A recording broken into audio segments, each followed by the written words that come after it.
السلام علیکم۔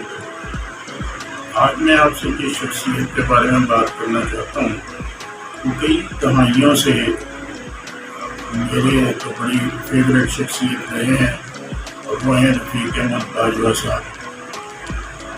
میں ان کے ساتھ ایک قلبی تعلق ہے کئی دہائیوں سے میرا۔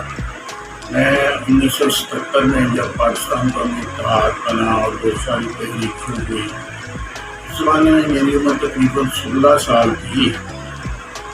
مجھے وہ دن آج بھی یاد ہے۔ میرا خیال فروری کا کوئی ایک دن تھا جب پاکستان قومی اتحاد میں یہاں ایک جلسہ کیا تھا۔ میں اس وقت معروف سے گزر رہا تھا تو اتفاق سے اس وقت تقریر بھی رفیق احمد باجوہ صاحب بھی کر رہے تھے۔ میں وہاں کھڑا ہو گیا اور ان کی تقریر سنی، اور ان کا وہ جملہ، وہ تاریخی جملہ مجھے آج بھی یاد ہے کہ جو رسول اللہ صلی اللہ علیہ وسلم جن کو رسول اللہ صلی اللہ علیہ وسلم نے پابند کیا ہو وہ کسی اور کے پابند نہیں ہوتے۔ تو ان کا یہ جملہ میرے دل کی آواز تھی۔ وہ صحیح معنوں میں سچے عاشق رسول تھے، اور انہوں نے ان کے بارے میں یہ کہنا کہ وہ داعیے تحریک نظام مصطفیٰ تھے، اس میں کوئی شک نہیں ہے۔ اور میں سمجھتا ہوں کہ آج بھی ہمارے ملک کے مسائل کا حل صرف اور صرف اللہ اور اللہ کے رسول کے دیے ہوئے نظام میں مضمر ہے۔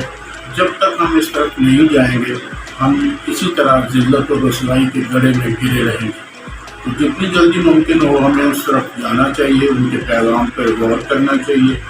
اللہ تعالیٰ، میں آج یہی کہنا چاہتا ہوں ان کی برسی کے موقع پر کہ اللہ تعالیٰ ان پر اپنی کروڑوں رحمتیں نازل فرمائے، اور کاش اس ملک کو اللہ تعالیٰ کوئی اور رفیق احمد باجوہ دے دے تاکہ اس ملک کے مسائل کو حل کرنے میں کوئی آسانی پیدا ہو جائے، اور قوم کو کوئی راستہ، کوئی ایسی شخصیت مل جائے جو قوم کو آگے کوئی راستہ دکھائے اور مشکلات میں کمی آئے۔